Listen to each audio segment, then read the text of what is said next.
अस्सलाम वालेकुम, मैं हूं आपका होस्ट शाहिद रिजवान और आज मेरे साथ मेरे गेस्ट आज चौधरी मुदस्सर एडवोकेट साहब कोऑर्डिनेटर पाकिस्तान बार कौंसिल जो इस वक्त चौधरी इफ्तिखार की पार्टी से MNA का इलेक्शन भी लड़ चुके हैं अपने हलके से और इनकी बहुत सारी ऐसे खिदमात वकला के लिए कहीं भी वकला की इज्जत पे कोई हरफ आए तो चौधरी मुदस्सर सबसे पहले उनका कदम होता है और वकला बरादरी के लिए वो जो है उनकी इज्जत के लिए हमेशा उनकी खिदमत का एक कदम आगे रहा है। आज वो हमारे ला कानूनियत और इस मुल्क में जो ला कानूनियत का एक फैला हुआ है उस हवाले से आज हम बात करेंगे चौधरी मुदस्सर एडवोकेट से।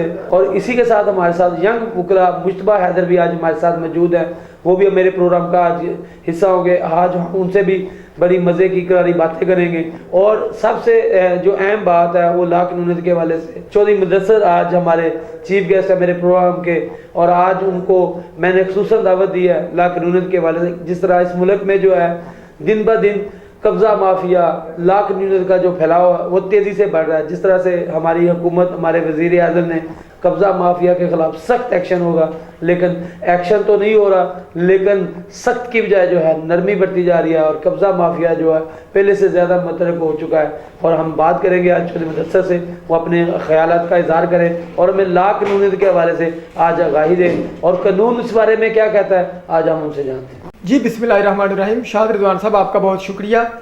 जहाँ तक बात है ला कानूनियत की, आपने बड़ा अच्छा पॉइंट रखा है। ला कानूनियत दिन ब दिन बहुत ज़्यादा होती जा रही है। इस वक्त भी हम जो देखते हैं जो इंसाफ लेने के खातर लोग डर ब डर ठोकरे खा रहे हैं। ला कानूनियत में हमें देखना ये होता है कि ला कानूनियत की वजह क्या है, हमारी क्या कानून कमज़ोर है या हमारी लॉ एंड इन्फोर्स एजेंसियाँ जो हैं वो कमज़ोर हैं, क्या ऐसी वजह है। जी सबसे पहले तो बात यहाँ पे आ जाती है पुलिस की, लॉ एंड इन्फोर्स एजेंसियों की।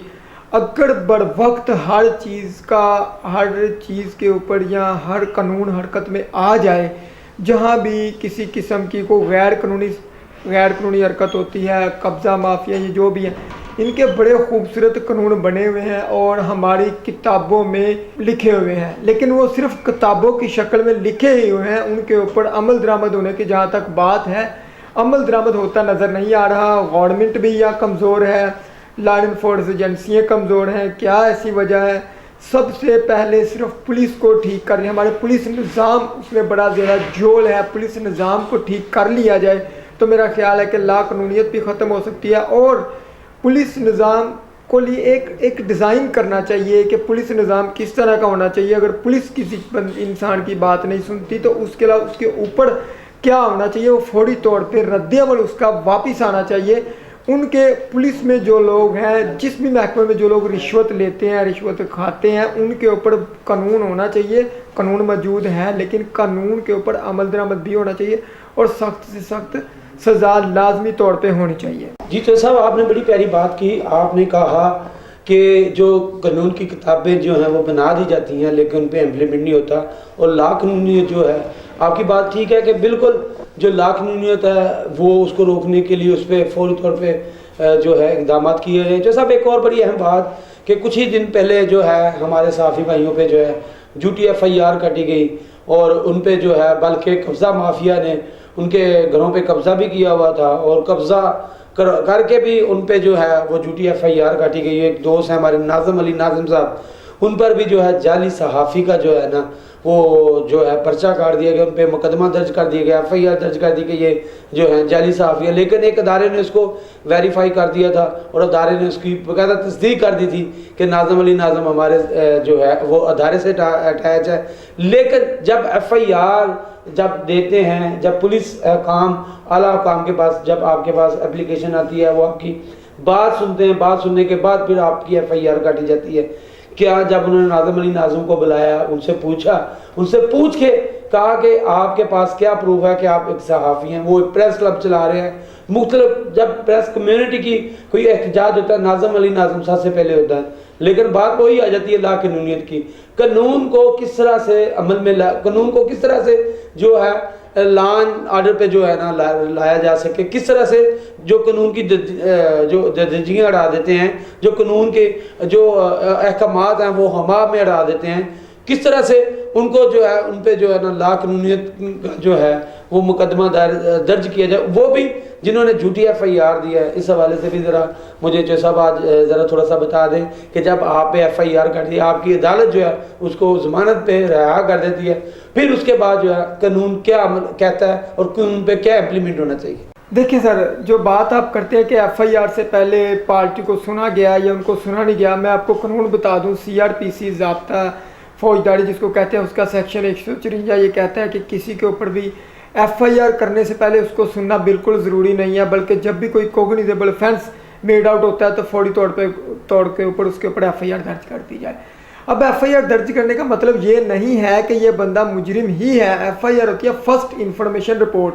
हर जुर्म की FIR दर्ज हो जानी चाहिए, उसके बाद इन्वेस्टिगेशन शुरू होती है। इन्वेस्टिगेशन में कोई गिल्टी होता है उसको सज़ा मिलती है, गिल्टी नहीं होता तो वो बरी हो जाता है। हाँ, यह बात आ जाती है कि झूठी FIR, अगर कोई झूठी FIR दर्ज करवाता है, हमारे पास कानून मौजूद है 182 CRPC, कोई भी FIR अगर झूठी साबित हो जाती है तो हम उन जिसने FIR दर्ज करवाई है उसके खिलाफ उल्टा मुकदमा भी दर्ज करवा सकते हैं, डैमेजेस भी क्लेम कर सकते हैं और मलिशियस प्रोसिक्यूशन भी कार्रवाई भी कर सकते हैं। अगर ये देखा गया उस साफ़ी के ऊपर गलत FIR हुई है, वो FIR से बरी होगा, बरी होने के बाद उसके पास बहुत सारी रेमेडीज अवेलेबल हैं जो इनके खिलाफ वो करके इनके खिलाफ कानूनी कार्रवाई कर सकता है।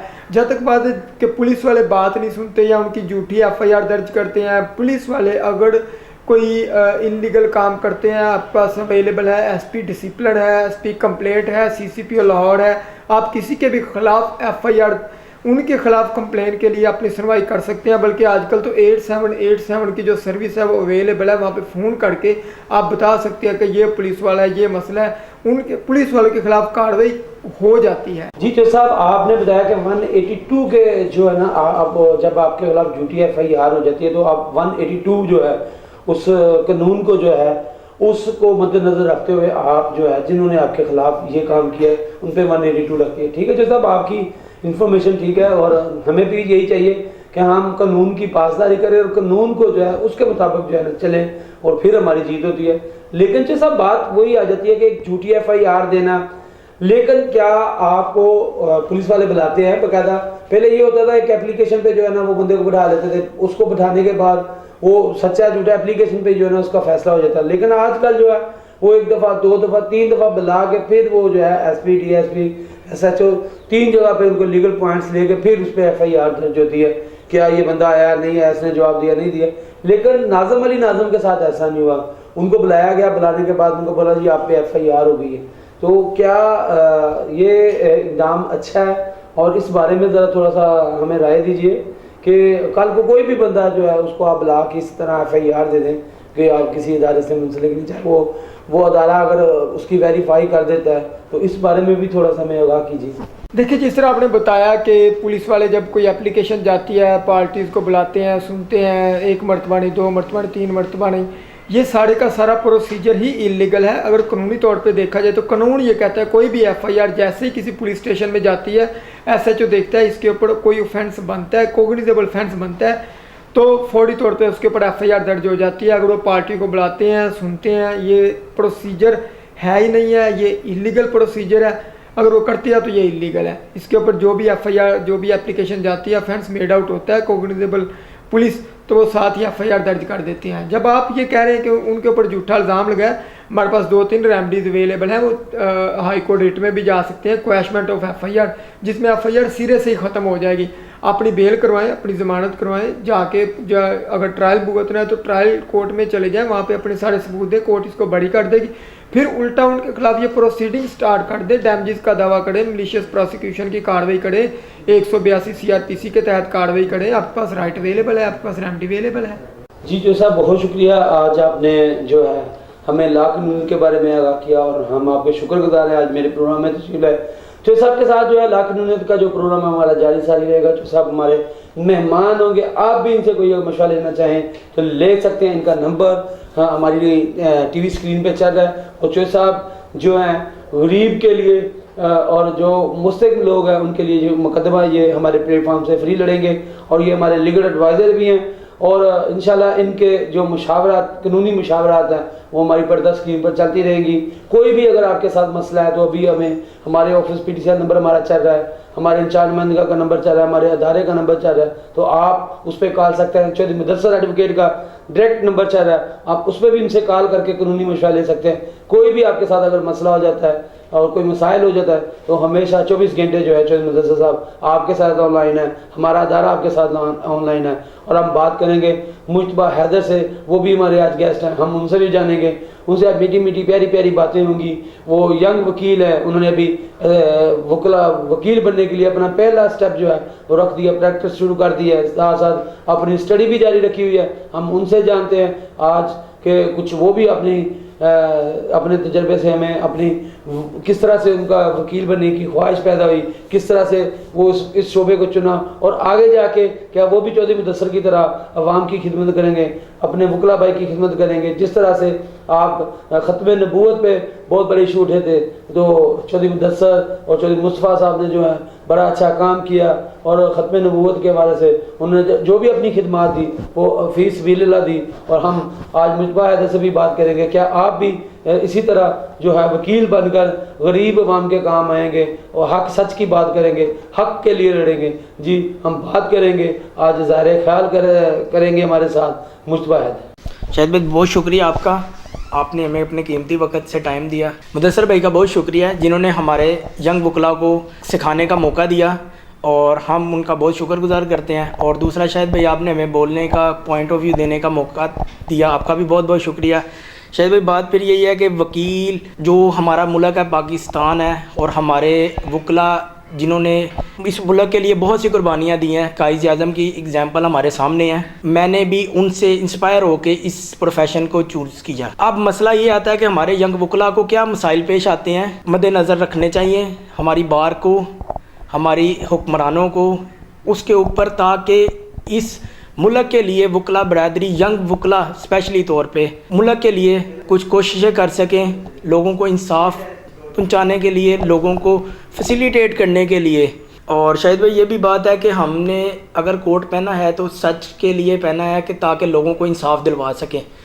और हमारा माशरा भी बहुत ज़्यादा इस टाइम जहाँ पे नाइंसाफ़ियाँ चल रही हैं वहाँ पे वकील एक बहुत इंपॉर्टेंट रोल अदा कर रहे हैं, जो लोगों के दरमियान इंसाफ पैदा करवाने की एक कोशिश कर रहे हैं। उसके लिए बहुत अदारों को चाहिए कि वकीलों के साथ चलें। मेरा कोट पहनने का मकसद भी यही है ताकि लोगों को इंसाफ पैदा करवाने की कुछ कोशिश की जाए। और अपने उस्ताद मुदस्सर साहब ने भी यही सिखाया हमें कि आप लोगों के काम आए। इस प्रोफेशन में आने का मकसद भी हक सच की लड़ाई के लिए था और मेरा मकसद भी यही है कि मैं हक और सच की लड़ाई। बहुत शुक्रिया शाहिद भाई, जज़ाकल्लाह। बहुत शुक्रिया चौधरी मुदस्सर आपका, बहुत शुक्रिया जनाब मुश्तबा हैदर आपका, आपसे बातें बड़ी प्यारी की, अल्लाह करे आप हक सच के लिए। और चौधरी मुदस्सर साहब आपका भी बहुत शुक्रिया कि आप हमारे प्रोग्राम में तशरीफ़ लेके आए। इसी के साथ मुझे दीजिए इजाज़त, नई खबर के साथ मोहम्मद शाहजान, अल्लाह ने।